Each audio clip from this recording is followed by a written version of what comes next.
the Moroccan crises of 1905 and 1911,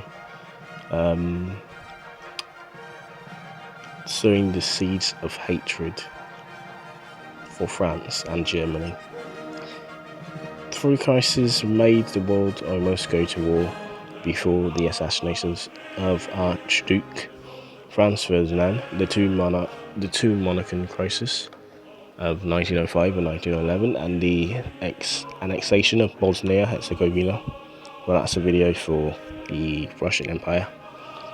But if the two Moroccan crises sowed the seeds of further hatred between the French and the Germans and made Britain very worried. So the 1905 Moroccan crisis was unusual because like Ethiopia and Liberia, it was uncolonized or a protectorate of any imperial power.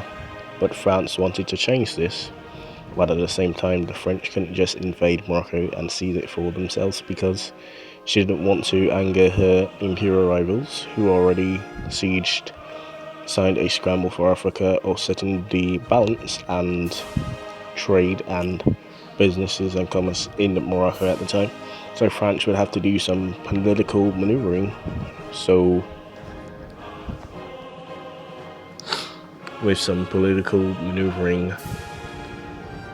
to make their neighbours comply with this, and the biggest obstacle was Great Britain, who had commercial and financial ties in Morocco and would have not allowed France to start a unilateral takeover of Morocco. But by 1904, Britain was very wary of the German imperial fleet. The Kaiser lynched Marine Britain had agreed to a compromise and discussed if France dropped the resentment for Egypt, they were free to do whatever they like with Morocco. But Germany was watching closely, and they wanted to try and drive this unholy union apart between bitter rivals coming together.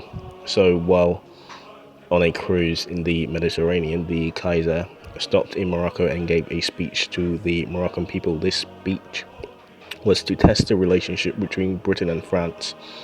With the speech home to uncouple the British and French, it had the opposite effect, so much so that even the government in London would back Paris up.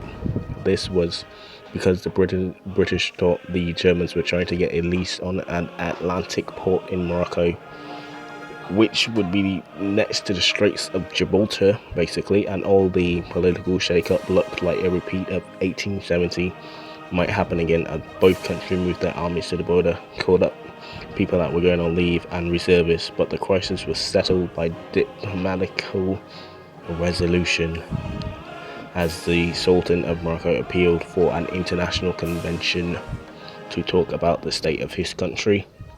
As the major powers agreed, so in 1906 the German diplomats and delegates hoped it would be hoped to outnumber the French, but the French had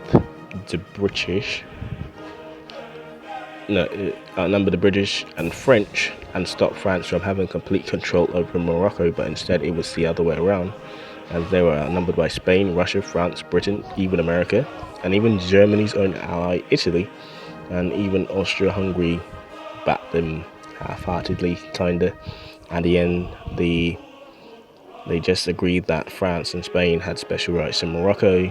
Germany did give a clause for Moroccan independence, but it changed Wilhelm's view on the powers and the power of the diplomacy, and instead he looked to his generals to solve Germany's problems. The 1911 was basically the same thing.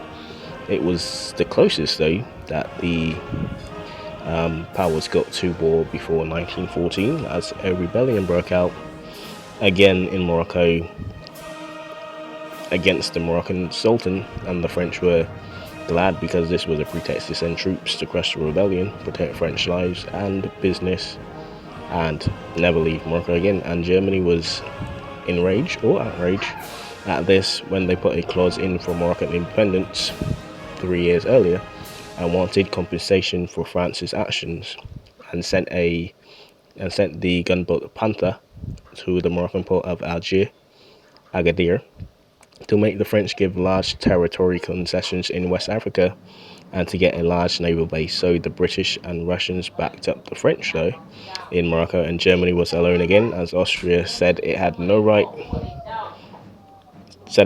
in African affairs. So the crisis was averted to a whole world war again. But because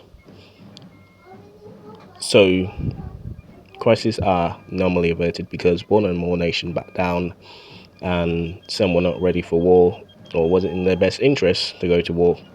But this willing to back down was starting not to occur in 1914 because the Kaiser looked to his generals, especially in 1904, but for sure in 1911, looked to his generals to solve his problems rather than his politicians.